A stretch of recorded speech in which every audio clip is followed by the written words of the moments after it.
عمران خان صاحب نے جیل سے یہ پیغام دیا تھا عمران خان نے، اور انڈائریکٹ پیغام دیا تھا، اپنی آواز میں بھی نہیں دیا، کیونکہ ٹی وی چینلز پہ ان پہ مکمل طور پہ پابندی ہے، سینسرشپ عائد ہے۔ اور دوسری جانب پاکستان تحریک انصاف کے ساری سیاسی قیادت جیلوں میں ہے، بار بار ریپیٹ کرنے کی کوشش کی، بہت سارے امیدوار جو جیلوں سے الیکشن لڑ رہے ہیں، میاں محمود الرشید ہیں، اعجاز چودھری ہیں، عالیہ حمزہ ہیں، ڈاکٹر یاسمین راشد ہیں، حلیم عادل شیخ ہیں، چودھری پرویز الہی صاحب ہیں، شاہ محمود قریشی صاحب ہیں، یہ سارے جیلوں میں مقید ہیں، اور باہر جو ہیں وہ صنم جاوید ہیں، وہ الیکشن لڑ رہے ہیں۔ باقی بے شمار سیاسی قیدی اس وقت جیلوں میں ہیں، صورتحال قابو نہیں آ رہی۔ تو جیل سے جو پیغام دیا تھا اتوار کو ریلیاں نکالنے کا، اس کا رسپانس آؤٹ کلاس رسپانس آیا ہے، اور پورے ملک سے آیا ہے، اور گلی گلی کوچے کوچے سے آیا ہے، بازاروں سے آیا ہے، شہروں سے آیا ہے، دیہاتوں سے آیا ہے۔ اس وقت اگر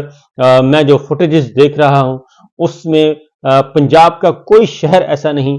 کوئی ٹاؤن ایسا نہیں، کوئی قصبہ ایسا نہیں جہاں سے پاکستان تحریک انصاف کے لوگ باہر نہ نکلے ہوں۔ اور لاہور اور گجرانوالا، سیالکوٹ یعنی کہ پولیس گردی بھی موجود ہے، سیالکوٹ میں پولیس گردی کی گئی، لاہور میں پولیس گردی کی گئی، گجرانوالا میں پولیس گردی کی گئی، میاں اظہر صاحب کو گرفتار کر لیا گیا، اور بے شمار لوگوں کو گرفتار کیا گیا، چھاپے مارے گئے، ساری رات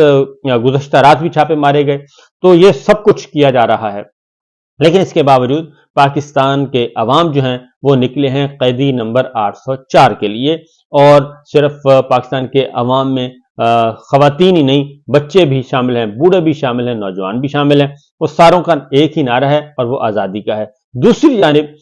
گلگت بلتستان میں ایک اتنا بڑا احتجاج چل رہا ہے، اس پہ کوئی توجہ ہی نہیں دے رہا، اور دوسری جانب بلوچستان، ایک گلگت بلتستان اور دوسرا بلوچستان، دونوں کارنرز پہ، اور سی پیک کے یہ دروازے ہیں، ایک داخلی دروازہ ہے اور ایک خارجی دروازہ ہے، دونوں دروازوں پہ اس وقت احتجاج چل رہا ہے۔ تو صورتحال بڑی انٹرسٹنگ بھی ہے، بڑی الارمنگ بھی ہے۔ تو دیکھتے ہیں کہ پاکستان تحریک انصاف کا یہ مقابلہ کیسے کر پائیں گے، کیونکہ سیالکوٹ میں ہم نے دیکھا ریحانہ امتیاز ڈار صاحبہ کو نہیں نکلنے دیا گیا، لاہور سے ہم نے دیکھا میاں اظہر صاحب کو گرفتار کر لیا گیا، اسی طریقے سے دور دراز علاقوں میں بھی یہ سب کچھ کیا جا رہا ہے۔ یہ تو ہے، بہرحال ریلیاں کامیاب ہو گئی، ان کی لوگ باہر نکل آئے، اور مجھے کل ہی کوئی ایک دوست بات کر رہا تھا کہ یہ اسٹریٹجی صحیح نہیں ہے کہ عمران خان صاحب نے جیل سے انتخابی ریلیوں کا کہہ دیا ہے، تو یہ ہم خاموشی سے یہ کام کرنا چاہیے، اور 8 فروری کو ہمیں ہدف حاصل کرنا چاہیے۔ تو میرا خیال ہے کہ عمران خان جس انداز سے سوچ رہے ہیں وہ ذرا تھوڑا سا دوسرا انداز ہے، وہ ہے اگریسو، اور وہ ہے پریمپٹیو سٹرائک کرنا، تو اس انداز سے وہ چل رہے ہیں۔ اسی لیے انہوں نے آج متحرک کیا ہے، موبلائز کیا ہے پاکستان تحریک انصاف کے کارکنان کو۔ اب اگر یہ سزا سنا بھی دی جاتی ہے،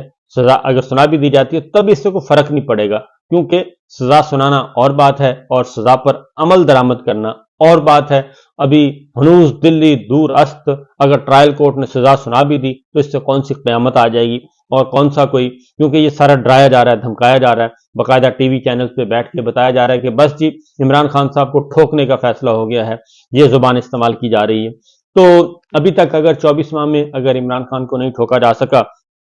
کہ اصل میں عمران خان نہیں ہے، یہ پاکستان کے عوام ہیں۔ پاکستان کے عوام اس لیے ہیں کہ وہ 70 سال سے ایک ہی گردان اور ایک ہی سبق سن کر ان کے سامنے سچ آ چکا ہے، کیونکہ ان کو جھوٹ بتایا جاتا رہا، اور اب ان کے سامنے سچ آ گیا ہے، اور یہ مزاحمت کی علامت بن گیا ہے۔